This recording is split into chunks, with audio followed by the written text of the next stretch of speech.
Assalamu alaikum friends. Hello everyone. So we are resuming the recording of chapter number 1. Chapter number 1 of Accounts Introduction to Accounting Standards. In our further videos, we studied about what is GAAP, what was GAAP, common set of accounting principles, policies, procedures, standards which are generally accepted to prepare financial statements of any business reporting entity. Thereafter, we talked about what is accounting standards. It was a written policy document which talks about four aspects: recognition, measurement, presentation, and disclosure. Thereafter, we proceeded further that what are the benefits of accounting standards. First was for standardization, thereafter additional disclosure requirements, and thereafter comparison. Thereafter, we look forward to standard setting process. How accounting standards were set up. The draft was established. Thereafter, it was comments were asked for. Thereafter, it was finalized or modified, and then finally it was issued. Then we gone through the list of accounting standards. I gave you some overview brief about all the accounting standards and also classified you the accounting standards with respect to the four aspects which talks about and I gave you that chart also. Thereafter, we talked about need for conversions to global standards. Why we must move towards global standards. First was raising capital from foreign countries. Thereafter, it was that international investors and analysts can analyze our financial statements easily. Then it was global listing, that we can get the global listing of our company in foreign stock markets. Then a cross-border flow of money could be easier. Then when we have global operations, multinational companies, then it would be easy to reinstate the financial statement. The need to reinstate financial statements will get eliminated because all the accounting standards at global level would be same. Thereafter, we talked about International Accounting Standards Board. This board was set up. This board is there to issue international financial reporting standards. Thereafter, we talked about what was IFRS. It is the global standard which was published by IASB. Thereafter, we saw that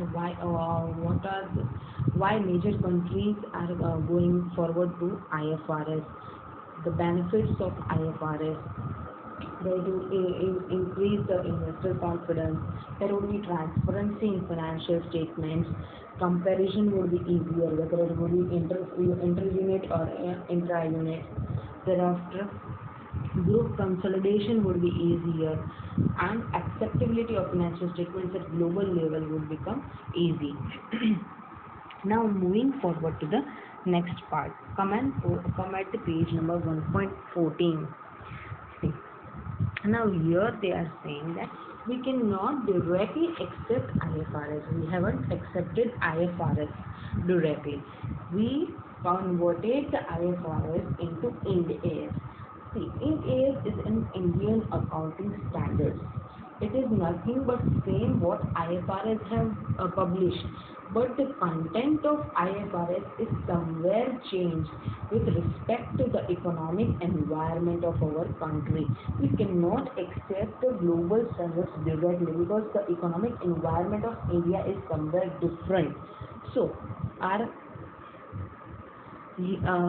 where we changed, what parts are there for Ind AS, we will look over here. Accordingly, while formulating IFRS converged Indian accounting standards, जब Ind AS बना रहे थे, वो क्या है, IFRS को converge करके बनाया गया है. Efforts have been made to keep this standard as far as possible in line with the corresponding IFRS, and departures have been made where considered absolutely essential. ये उन लोगों ने बात ध्यान रखी है कि ज़्यादा से ज़्यादा उन लोगों ने IFRS जो है उसके पार ही रखा है पूरा Ind AS, वही सेम कंटेंट रखा है. लेकिन जहाँ पे बहुत ज़्यादा ज़रूरत थी कि उनको अपने एनवायरनमेंट के साथ हिसाब से चेंज करना चाहिए, वहाँ उन लोगों ने चेंज किया है. Maximum content of Ind AS is same as IFRS. It is in line with IFRS. Now, these changes have been made considering various factors. अभी जो जो changes करे गए थे वो कौन से factors को ध्यान में रख के किए गए थे. Various terminology related changes have been made to make it consistent with the terminology used in law. जैसे कि statement of profit and loss in place of statement of comprehensive income and balance sheet in place of statement of financial position. Terminology IFRS में थोड़ी different है, अपने statute में थोड़ी different है, उस हिसाब से थोड़े चेंजेस किए गए थे. तो removal of options in accounting principles and practices in Ind AS vis-a-vis IFRS have been made to maintain consistency and comparability of financial statements to be prepared following Ind AS. तो जहाँ पर IFRS में options दिए गए थे accounting principles या practices को follow करने के लिए कि आप या ऑप्शन नंबर 1 चूज कर सकते हो या ऑप्शन नंबर 2 या ऑप्शन नंबर 3, ऐसे जहाँ पे ऑप्शंस दिए गए थे तो वो ऑप्शंस को रिमूव कर दिए ताकि Ind AS जब फॉलो किया जाए तो हर एक कंपनी में एक यूनिफॉर्मिटी रहे, एक स्टैंडर्डाइज्ड अकाउंटिंग प्रिंसिपल फॉलो किया जाए. Thereafter, considering economic environment of country which is different as compared to economic environment presumed by IFRS. IFRS जिस हिसाब से बनाया गया है, जिस इकोनॉमिक एनवायरनमेंट को अज्यूम करके बनाया गया उससे अपना इकोनॉमिक एनवायरनमेंट अलग है, तो उसके हिसाब से डिफरेंसेस प्रिवेल हो रहे थे और उस डिफरेंसेस जो जहाँ पे भी वो डिफरेंसेस लाए गए हैं इंडेक्स में उनको बोला जाता है कार्व आउट्स. राइट, हमें यहाँ पे कार्व आउट्स और कार्व इन पढ़ना है. IFRS टोटली नहीं पढ़ना, अभी यहाँ पे नहीं पढ़ना है, but at final level we will study carve outs and carve in. Carve outs क्या है कि जो इकोनॉमिक एनवायरनमेंट के हिसाब से Ind AS में IFRS से थोड़ा चेंज लाया गया उनको बोला जाएगा carve outs. And thereafter additional guidance given in Ind AS over and about IFRS will be called as carve in. Carve in क्या बोला जाएगा कि जो IFRS में तो कुछ बता दिया है सेम वही अपने Ind AS में बता रहे हैं लेकिन उसमें थोड़ा एडिशनल गाइडेंस दे रहे हैं अपन, तो वहाँ पे उसको बोला जाएगा carve in. Right, so this was what are carve in and carve outs. Right, IFRS और Ind AS को कैसे हमने इन लाइन देखा गया है, Ind AS एक्चुअली है क्या, IFRS से वो कितना कन्वर्ज्ड हुआ है. Right, so this was what we seen in this topic. Now proceeding further.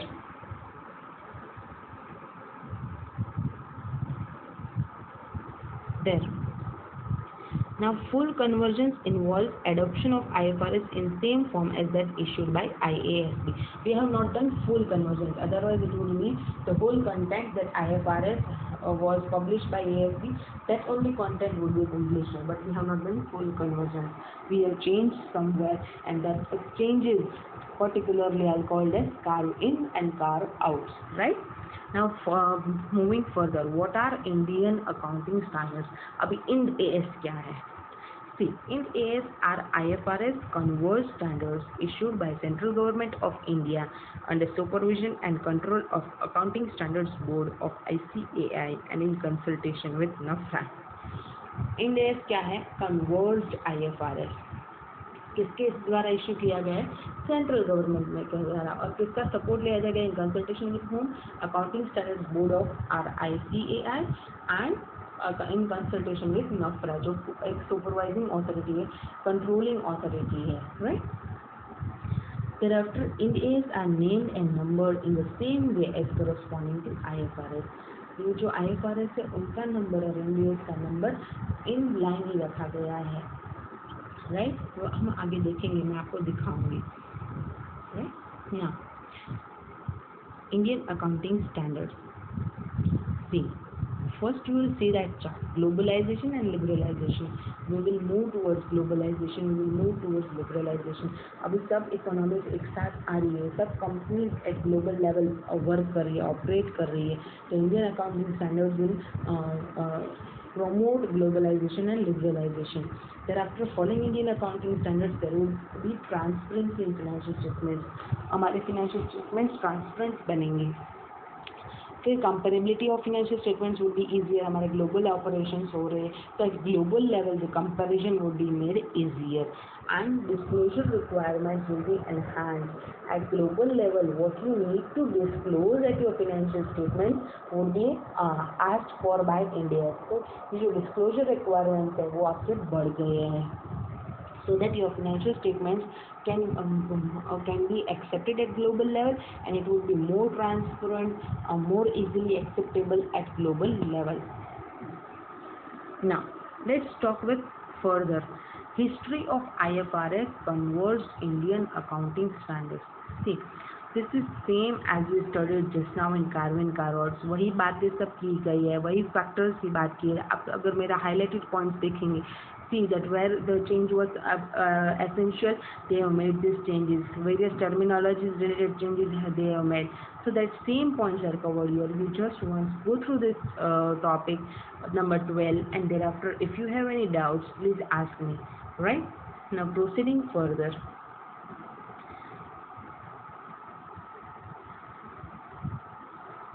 Here we have list of Ind AS. तो यहाँ पे उन्होंने पूरा Ind AS का लिस्ट बताया गया है. पहले उन्होंने Ind AS का नंबर बताया है, देयर आफ्टर IFRS का नंबर बताया है, फिर AS या गाइडेंस नोट जिसके पार उसके हिसाब से जो है वो दिखाया गया है. जैसे मान लो 102, तो मैंने आपको बोला था IFRS और Ind AS का नंबर करस्पॉन्डिंगली सेम है. तो IFRS का नंबर है 2, तो यहाँ पे Ind AS का नंबर है 102. एंड शेयर बेस्ड पेमेंट वो नेम है उनका, और वो हमारे यहाँ पे कैसे करस्पॉन्डिंग है, गाइडेंस नोट के हिसाब से करस्पॉन्डिंग है. Guidance note on accounting for employ share based payments. Right. फिर आप यहाँ पे देखेंगे 103, तो अपना 103 IFRS का 3 नंबर सेम चल रहा है. बिजनेस कॉम्बिनेशन, तो हमारे यहाँ पे क्या होता था AS 14 अकाउंटिंग फॉर एमालगमेशन. ऐसा पूरा ये लिस्ट देख सकते हैं, ज़्यादा कोई इम्पोर्टेंट नहीं है, जस्ट एक बार ओवरव्यू कर देना. ये पूरा लिस्ट है. Right. Now proceeding further, roadmap for implementation of Indian accounting standards, a snapshot. अभी इंडियन अकाउंटिंग स्टैंडर्ड्स को कैसे इम्प्लीमेंट कराया गया. एक साथ तो अपन पूरा इंडिया इम्प्लीमेंट नहीं करवा सकते थे, तो हिस्ट्री कहाँ से स्टार्ट हुई और अभी पोजीशन कहाँ तक पहुँची, पूरा एक रोड मैप दिखाया गया है. First of all, companies other than banks या NBFC या इंश्योरेंस कंपनीज की बात कर रहे हैं. जो जनरल कंपनीज थी उनके लिए हमने फर्स्ट अप्रैल 2015 के बाद से वॉलंटरी बेसिस पे Ind AS को इम्प्लीमेंट करवाया था. दरआफ्टर ऑन 1 अप्रैल 2016 उनको मैंडेटरी इम्प्लीमेंट करवाया. किन किन कंपनीज को जिनका नेटवर्थ 500 करोड़ से ज़्यादा है, विच आर लिस्टेड और इन प्रोसेस ऑफ लिस्टिंग. फिर अनलिस्टेड कंपनीज का भी जिनका नेटवर्थ 500 करोड़ से ज़्यादा है या उससे ज़्यादा है, and thereafter their parent, subsidiary, joint venture, associate, उन सबको भी हमने कवर कर दिया था.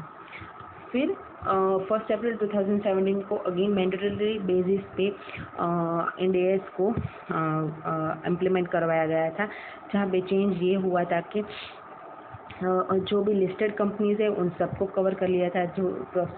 जो इन लिस्टिंग के प्रोसेस में है लेकिन लिस्टेड नहीं हुए, वो एक प्रोसेस कर रहे हैं कि हम लिस्टेड हो जाए, वो SEBI के प्रोसेस में है, तो उनको भी कवर कर लिया था. और अनलिस्टेड कंपनी में अब क्या देखो क्या कंडीशन आ गया, मोर देन 250 करोड़ और मोर देन और equal to 250 crore but less than 500 crore, उनको भी हमने यहाँ पे कवर कर लिया था. फिर उनका parent, subsidiary, associate, joint venture, इस तरह से फेज में इसको इम्प्लीमेंट करवाने का ट्राई किया गया था. फिर companies listed on SME exchange and धीरे धीरे उन सबको कवर कर लिया गया.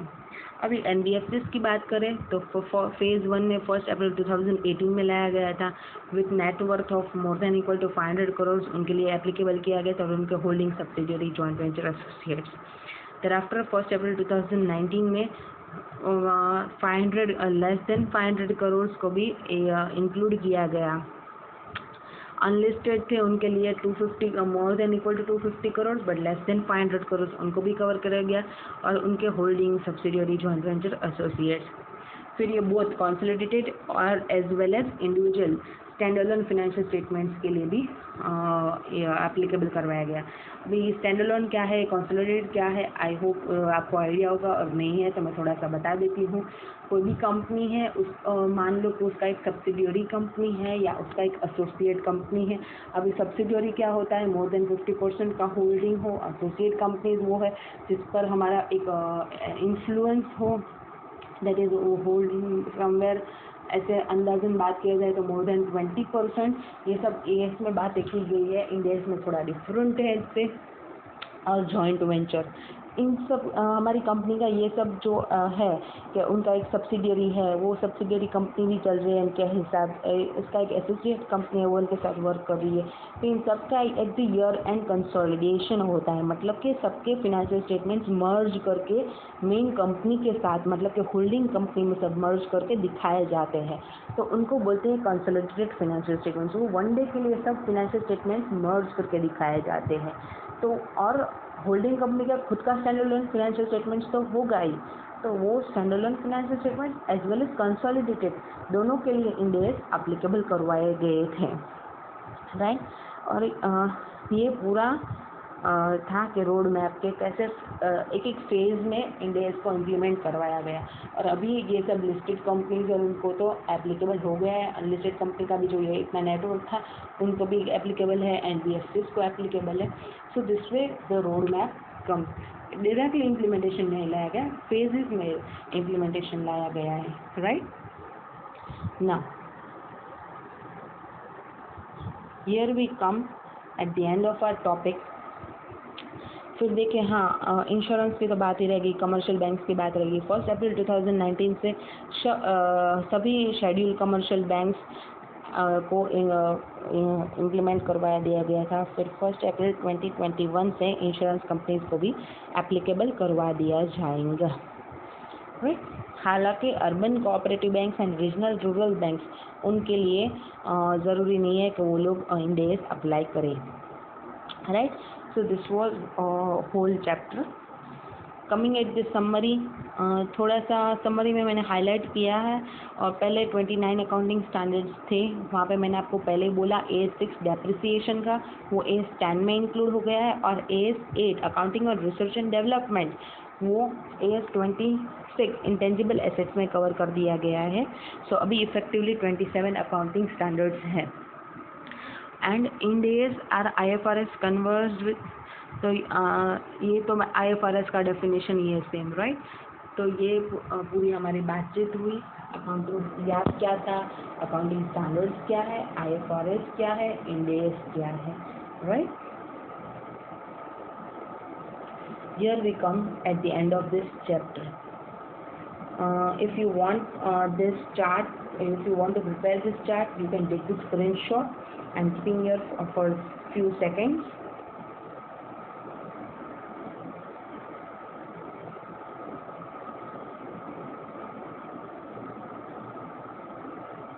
Now, अभी हमारा मॉड्यूल में 5 MCQs दिए गए हैं।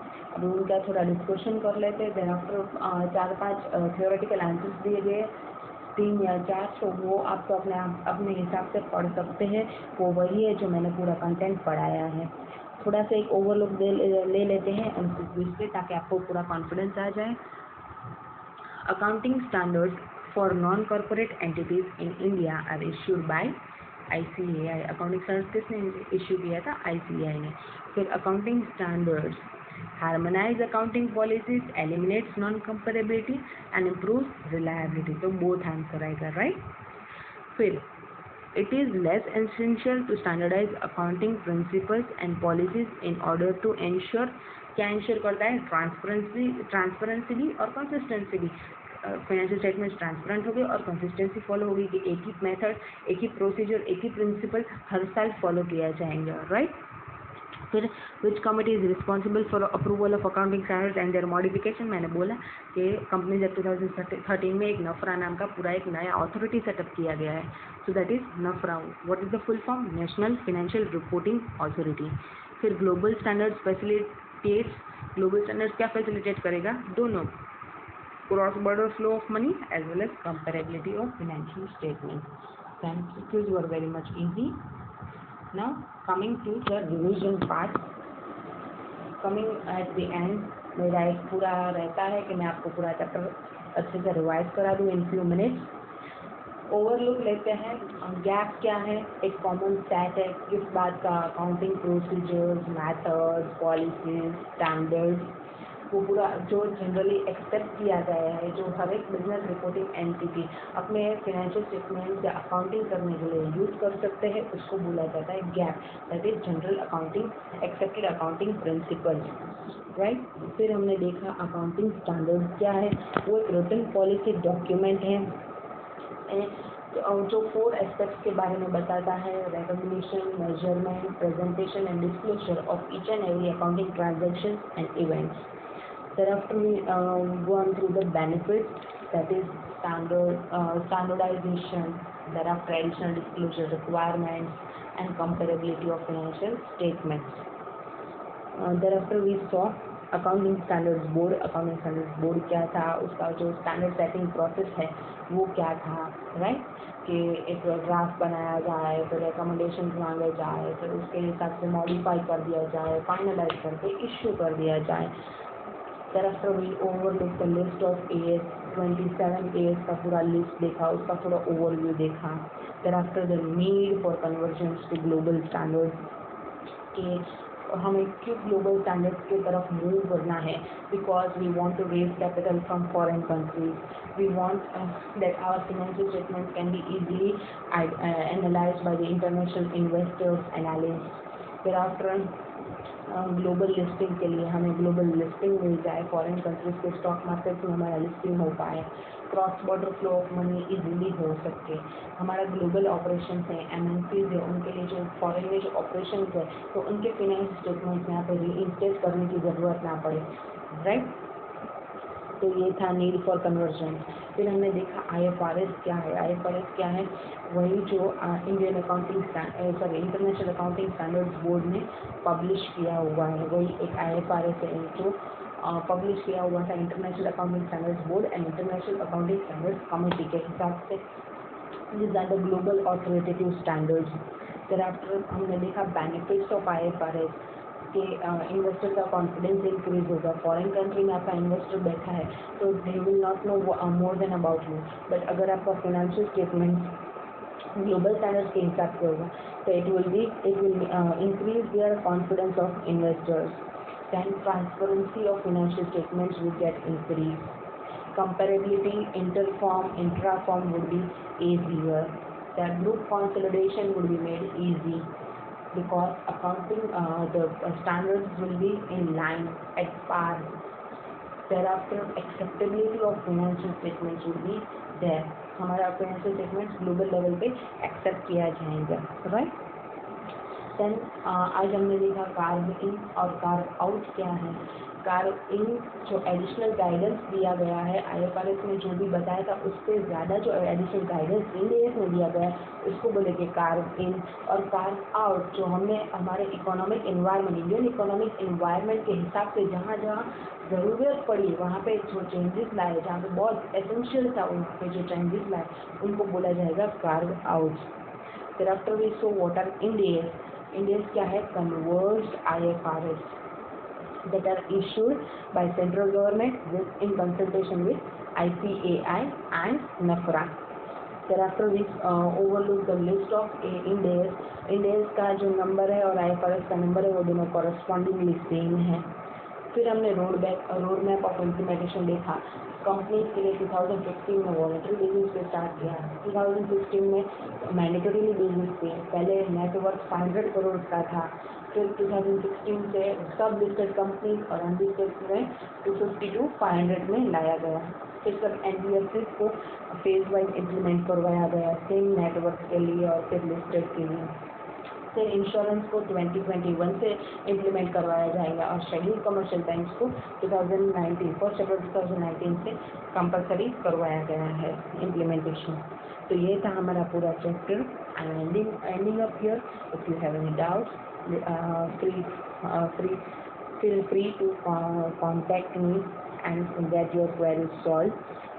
Just I would hope that you will go through the chapter once, jot down the points in a summarized form। मैंने ये पूरा रिविजनरी लास्ट पार्ट बताया, वैसे ही पूरा पॉइंट्स जॉट डाउन करो ताकि आपके लिए लास्ट मिनट रिविजन ईजियर रहे, राइट।